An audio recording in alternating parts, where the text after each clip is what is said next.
akan mempresentasikan tugas untuk memenuhi UAS mata kuliah rekayasa lalu lintas. Izinkan kami untuk memperkenalkan anggota kelompok kami. Di sebelah kanan saya terdapat dengan saya Arif Arya Kusuma dengan NPM 23640095. Saya Rizko Bagian Jumura dengan NPM 23640115. saya Fitriana dari Putri dengan NPM 236406. Saya Aisyah Mela Azura dengan NPM 2364 Saya Rizko Muhammad Wilabi dengan NPM 2364 Yang pertama yaitu ada latar belakang. Jalan Arteri Soekarno-Hatta kilometer 3,5 di Kota Semarang merupakan salah satu ruas utama yang memegang peranan strategis dalam mendukung mobilitas masyarakat dan distribusi barang, terutama di tengah meningkatnya volume kendaraan akibat pertumbuhan penduduk dan aktivitas ekonomi. Tanjakan arus lalu lintas ini berpotensi menurunkan kinerja jalan, sehingga diperlukan analisis menyeluruh terhadap kapasitas jalan, volume kendaraan, dan derajat kejenuhan untuk mengevaluasi tingkat pelayanan yang ada. Evaluasi terhadap kondisi geometrik jalan juga penting dilakukan mengingat pengaruhnya terhadap kelancaran serta keselamatan lalu lintas. Analisis volume lalu lintas pada jam puncak akan membantu mengidentifikasi beban maksimum yang harus ditanggung oleh ruas jalan tersebut. Selain itu, proyeksi kondisi lalu lintas untuk 5 hingga 10 tahun mendatang dengan asumsi pertumbuhan penduduk sebesar 1% per tahun diperlukan guna merumuskan perencanaan infrastruktur jangka panjang yang adaptif dan berkelanjutan. Selanjutnya yaitu ada lokasi survei. Lokasi survei yang kami lakukan yaitu terletak di Jalan Arteri Soekarno-Hatta kilometer 3,5 Kota Semarang. Pemilihan lokasi ini didasarkan pada fungsi jalan tersebut sebagai salah satu ruas arteri utama yang menghubungkan wilayah barat dan timur Kota Semarang, serta menjadi jalur strategis bagi kendaraan pribadi, angkutan umum, dan kendaraan logistik.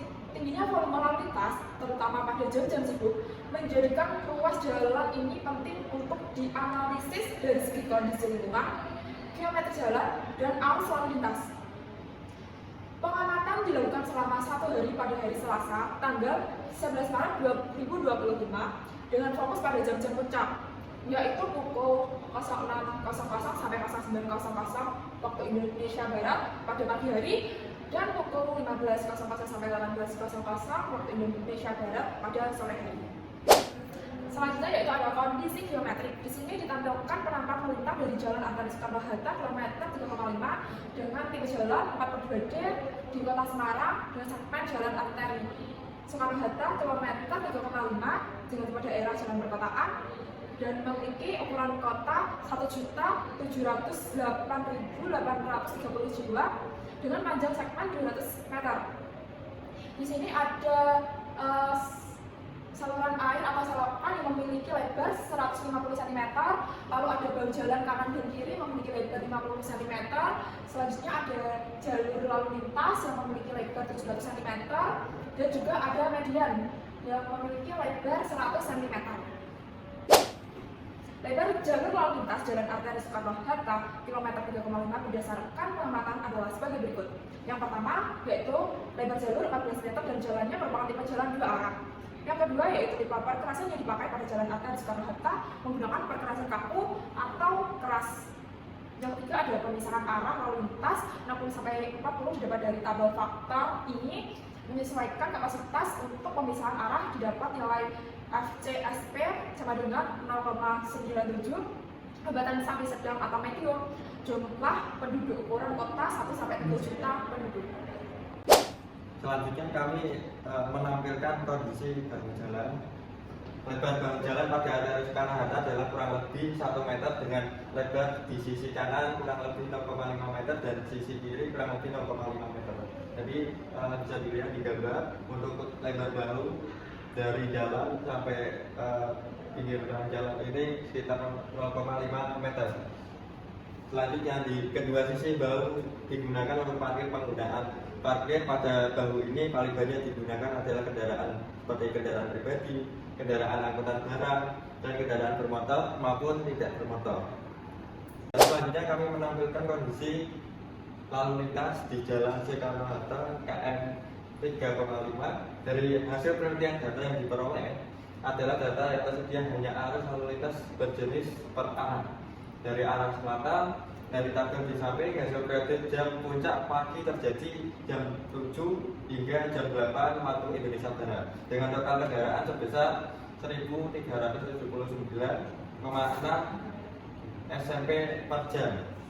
Sedangkan jam puncak sore terjadi pada pukul 16.00 hingga 17.00 dengan total kendaraan 1.889,7 SMP per jam. Terdapat kondisi lalu lintas arah selatan dari grafik sampai didapat hasil periode jam puncak terjadi pukul 16.00 hingga 17.00 dengan total sebesar 1.874,75 SMP per jam, didominasi oleh kendaraan roda 2 sejumlah 1.068,75 SMP per jam. Kondisi lalu lintas dari arah selatan dari gambar grafik di samping ini. Nah, didapat hasil tertinggi volume total kendaraan dari arah selatan sebesar 1.874,75 SMP per jam. Jadi kita mendapat hasil di puncak tertinggi itu sekitar 1.874,75 SMP per jam terjadi pada pukul 16 sampai dengan 17.00 waktu Indonesia Barat. Jadi kita mendapat titik terpuncak ini di sini ya. Ya, saya akan melanjutkan dari arah selatan tadi. Ini saya akan melanjutkan dari arah utara. Dari tabel samping hasil periode jam puncak pagi terjadi pada pukul 7 sampai 8 waktu Indonesia Barat dengan total kendaraan sebesar 1.983,25 SMP per jam. Sedangkan jam puncak sore terjadi pada pukul jam 16 sampai jam 17 dengan total kendaraan 1.474,4 SMP per jam. Dari grafik di samping dapat hasil periode jam puncak terjadi pada pukul jam 7 sampai jam 8 waktu Indonesia Barat dengan total sebesar 2.040,2 SMP per jam, didominasi oleh kendaraan roda 2 dengan warna silver sejumlah 1.172,25 SMP per jam. Dari gambar grafik di samping dapat hasil tertinggi volume total kendaraan arah utara sebesar 1.983,25 SMP per jam terjadi pada pukul 7 sampai 8 waktu Indonesia Barat.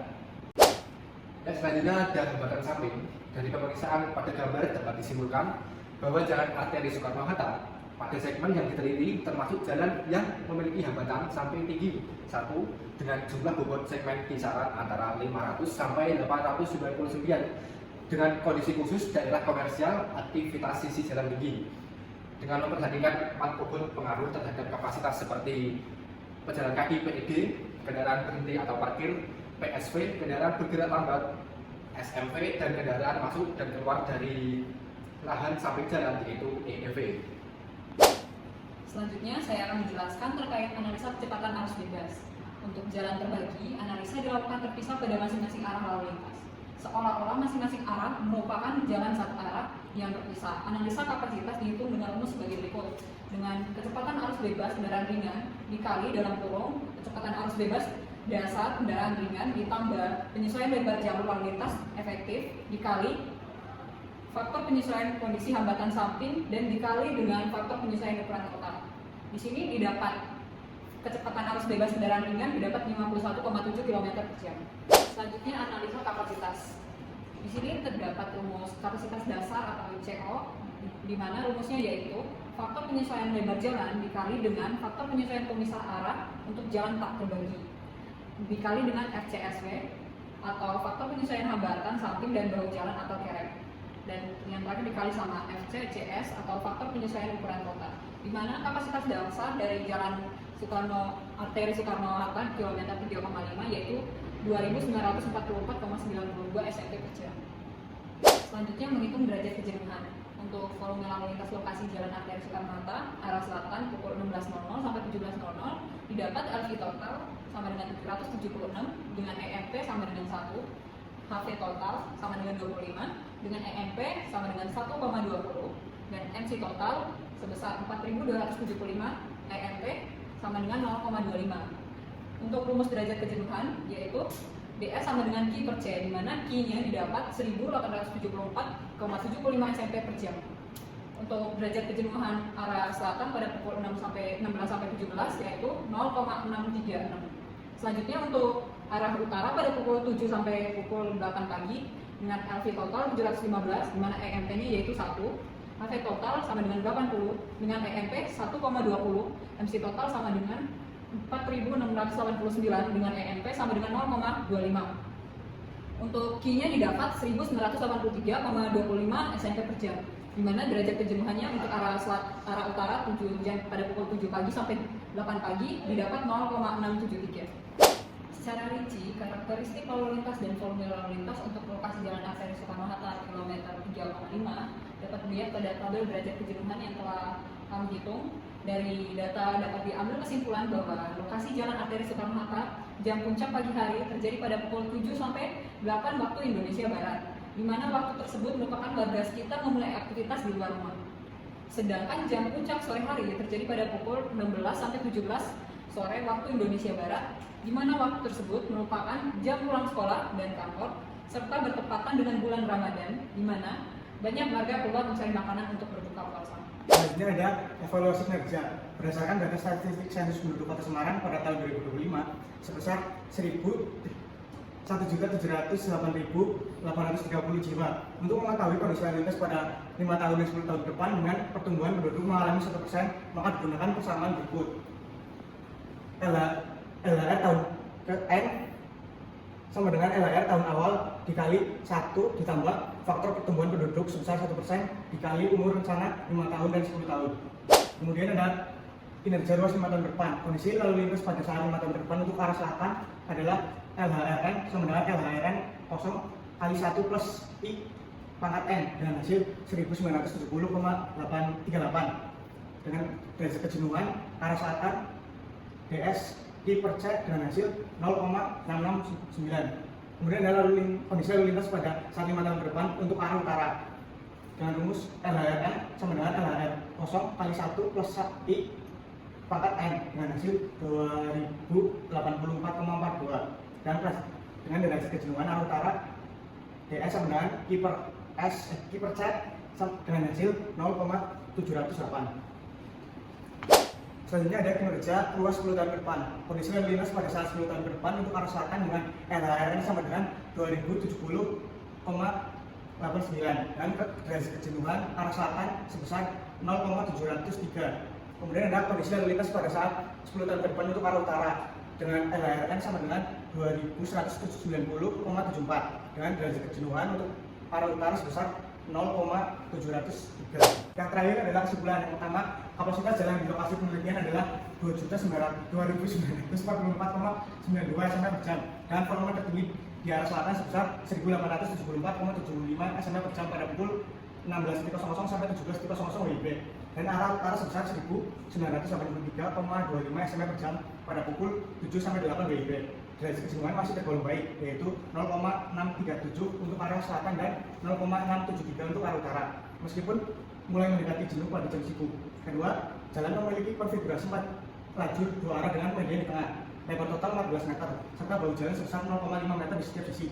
Permukaan jalan menggunakan perkerasan kaku dan hambatan samping cukup tinggi akibat parkir kendaraan, pejalan kaki dan kendaraan pelambat. Kemudian ketiga, jam puncak lalu lintas terjadi pada pukul 7 sampai 8 WIB untuk arah utara dan pukul 16.00 sampai 17.00 WIB untuk arah selatan dengan dominasi kendaraan roda 2. Pola ini menunjukkan peningkatan aktivitas pada pagi dan sore hari, terutama selama bulan puasa.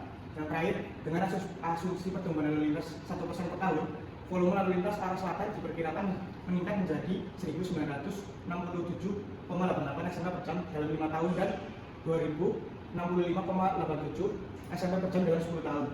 Derajat kejenuhan juga akan naik menjadi 0,668 dalam 5 tahun dan 0,701 dalam 10 tahun. Kondisi ini memerlukan upaya peningkatan kinerja jalan, seperti pengaturan lalu lintas, pelebaran jalan, atau pengurangan hambatan samping. Sekian dan terima kasih. Cukup sekian, terima kasih. Anjay. Nah, ini adalah foto keluarga kita. keluarga apa, Fit? Keluarga tercemar. Well.